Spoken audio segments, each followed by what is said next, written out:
One, two, three, four. One, two, three. Testing. I guess that's good. Welcome, guys, to one more lesson. It's really nice to have you here.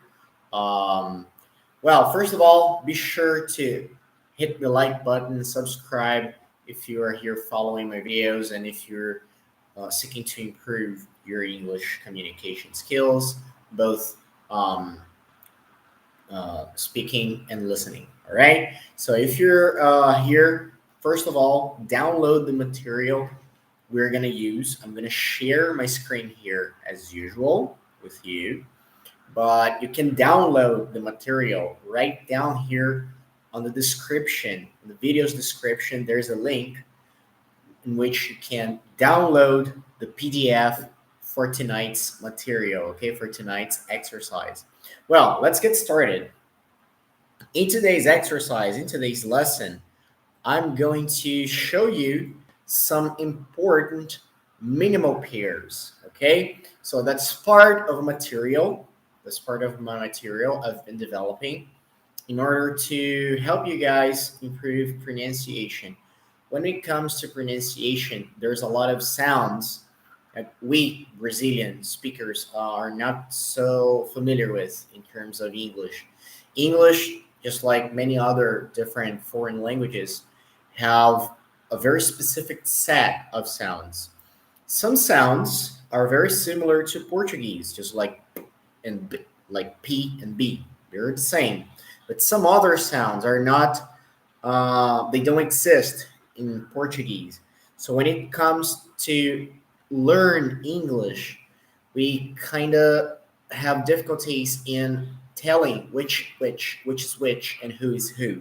So this minimal pairs exercise is here to help you decipher, to help you create more sensibility in terms of not only determining which sounds you're listening to, like recognizing the sounds, but also in pronouncing them correctly, more accurately. Okay?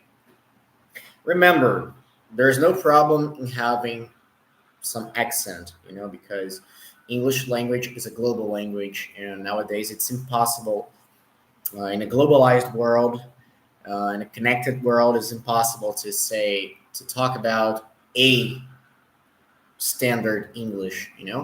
But we can understand that there are sounds that must be respected.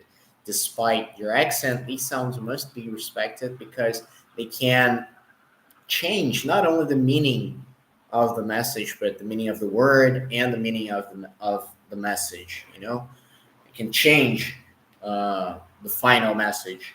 So let's go here. If you already downloaded this material, I want you to go right to page 6. All right, here I have some introduction, some explanation of how to use this material. Okay, and first of all, let's understand what's phonetics. Phonetics is a branch of linguistics that deals with the sounds of human speech. Imagine your voice, your mouth, your lungs, your throat, your nose, and everything inside your mouth as your tongue and your teeth.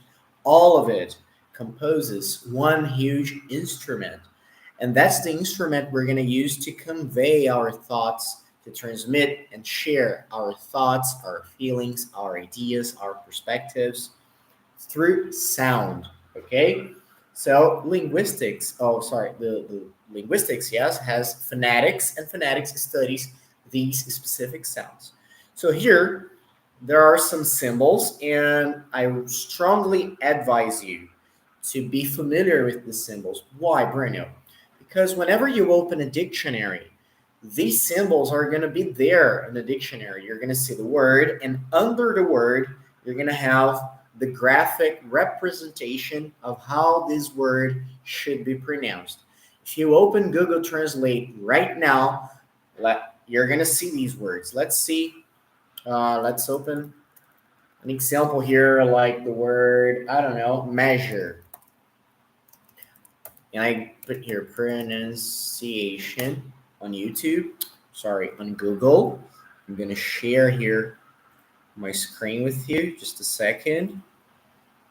And here we have like definition. What a bit. Oh, here we go. Can you see, guys? So here we go. Measure. Measure.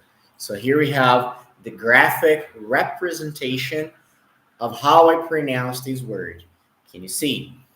It's 2 syllables, and I should kind of pronounce a ZH, which is like this inverted Z in our material. Let me show you my material back again. Look here, here we go. Can you see that ZH we saw on Google is the same as this one here, as this symbol, you know? So depending on the dictionary, we're going to see these symbols, and these symbols are there to help us understand the correct sound, the standard sound. Of course, there are accents, and according to the accent, you're going to have some sort of variation, okay? But there's no problem. As long as you have the standard sound in your mind, you can vary a little bit, of course, respecting the original sound, in order to convey your message, pronounce your words better, and not only pronounce better but understand better when someone speaks to you. Okay, so here we go. Today we're going to work only with these 2 minimal pairs here. Okay, these are the 2 vowel pairs that are, if not the most, they are 2 of the most commonly mistaken ones. Okay, so let's start. Let's start with the minimal pair I and not I, but I and E. All right. So we have the short I and the long I. Let's see. As indicated by 2 dots, part of the symbol, the E is a longer sound, yeah, than E. So E is longer than E. And pronouncing it this way can help distinguish between the 2 pairs of the words below. You'll also notice, however, that it does not have a dot over it, making it a different mouth position from E. The sound E is said with the mouth much more spread, something like a broad smile. So we are going to visualize a smile. That's why we say cheese when we're gonna take pictures, yeah? So we say cheese because you have to smile, like cheese, okay? It's different from saying cheese. Look, my mouth is relaxed. Cheese, cheese, cheese, cheese, cheese, cheese. So if you understand these mechanics, you're gonna apply the same mechanics to every other word, okay? And then we're gonna practice. We're going to exercise. So here we go. Let's start with the elementary. Okay, so here we have bin. Let me magnify a little bit. Bin, bean, chip, cheap. Here we have his, he's, it, eat, sit, seat. Understand, guys? Is that clear to you? Pay attention to the movement of my mouth. All right?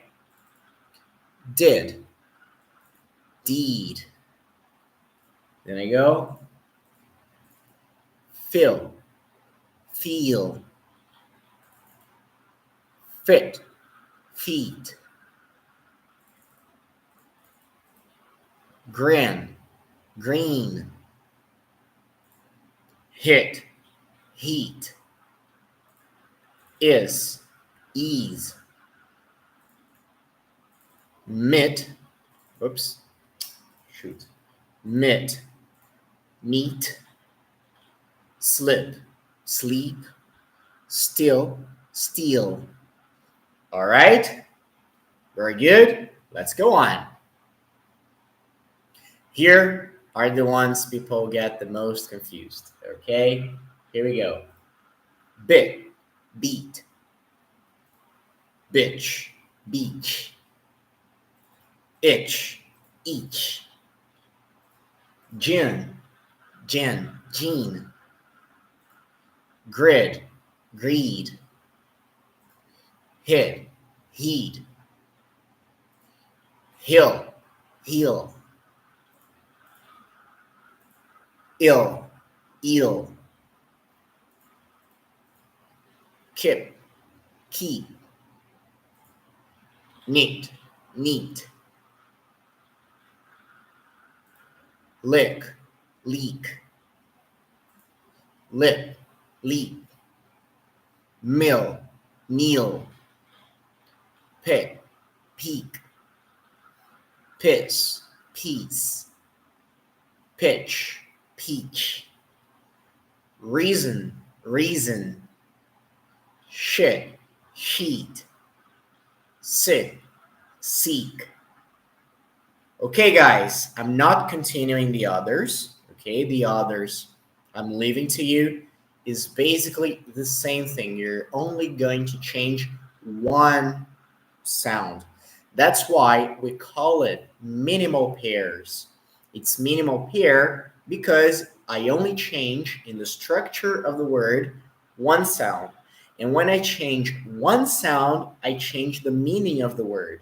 For example, this guy here is very confusing, okay? Bitch, beach. What's a bitch? Bitch is the feminine of dog, is the female of a dog. So you have a dog and you have a bitch. Just like you have the beach. What's the beach? The beach is the shore, is a piece of land covered, yeah, with some water somehow, on the shore.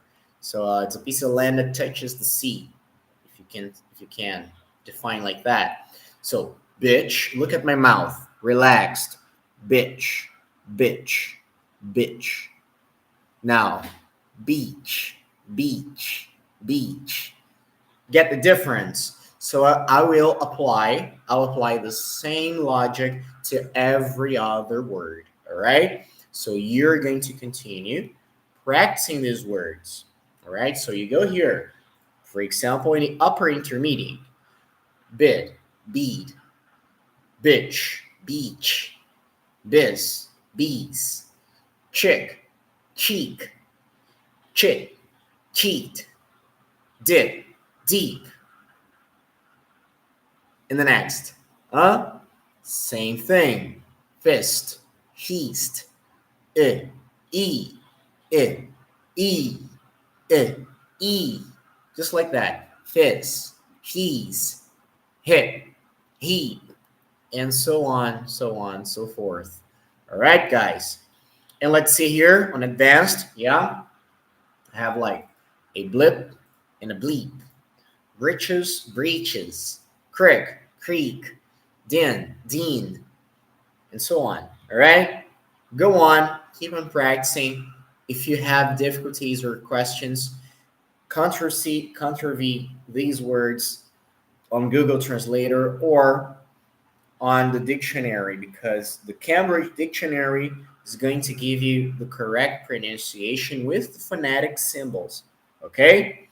Now let's go to a second very, very confusing minimal pair, which is the pair I, in this case, yeah, as in desk, like and disc as I. All right? So let's see here. Both sounds are short, so different from our first. What's the difference in our first minimal pair?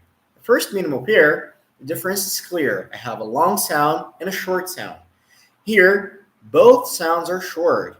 Okay, the difference is that the I sound is a little wider and it's kinda like a smile. There, to make a long sound, I have to give a broad smile. Broad. Understand? Here is going to be like relaxed. Okay? And the letter E is a little shorter. Okay? The I is a little shorter than the E. Let's get it. Let's see it. Let's practice. Okay? Here I have the first one, dead, did. Pay attention. Dead. short, dead, did, desk, disc. Get it? Look at my mouth. Desk, disc. I keep my mouth relaxed, but I kind of give a very light, a very slight smile to differ these two. Okay? So let's continue. Pay attention to my mouth. Here we have first one. Bell, bill. Fell, fill. Head, heed. Left, lift. Mass, miss. Bad, big. Bad, big. Bell, bill. Bet, bit. Check, chick. Jam, Jim. Hell, hill. Ham, him. Get, guys. Can you see? Both sounds are short, they're strong, they're concise, but they're a little different. And maybe now they sound very different because we're speaking words separately. They are out of context. They are not in a sentence, in a phrase. But it's really common. I've seen that so many times, especially in lessons in classes, that people usually confuse these two sounds when pronouncing fast, when they're speaking fast, or sometimes when they're reading and they're too worried about pronouncing correctly, and then sometimes they end up pronouncing it wrongly. Okay, so it's nice to remember these sounds are short, concise, but they're a little bit different. Okay, I just open a little bit more one in relation to the other. Let's say, just like here, let's get this one here. Like, oh, this two. Let, lit. So, let, lit. Pat, pit. Band, bend, bent, bent. Whoops. Check, chick. Deck, dick. Fan, fin. Get, get. Okay, guys. And the same thing as well with the others. Okay, I gave you more words here. What's the idea? I give you the mechanics of the sound. The idea is that you, as a student, as a practitioner, read all of these pairs aloud. Read these pairs aloud, all of them, in order to practice and understand and recognize the difference. It's way easier to recognize the difference when you pronounce it, when you pay attention to the movement of your lips and try to reproduce the sound with the correct movement. Sometimes it's not easy to recognize the difference unless you actually move your mouth correctly, move your mouth according to the tips I just given you. Once you do that, you're going to perceive, you're going to notice the small nuances, the small differences that make the whole difference in terms of speech, in terms of speaking, and in terms of comprehending too, in your listening comprehension, understanding a whole message in your conversations, in your video, in your songs, whatever. Okay? Well, I hope you liked this video. I hope you liked this exercise. And if you did, please remember to hit the subscribe button. Remember to hit the like button, share with your friends, and download the material. Okay, you can have this material here. You can download this PDF. You just have to click on the link down here in the description of this video. Okay, so guys, I hope to see you soon. Keep on practicing. Tomorrow we got more. Bye-bye.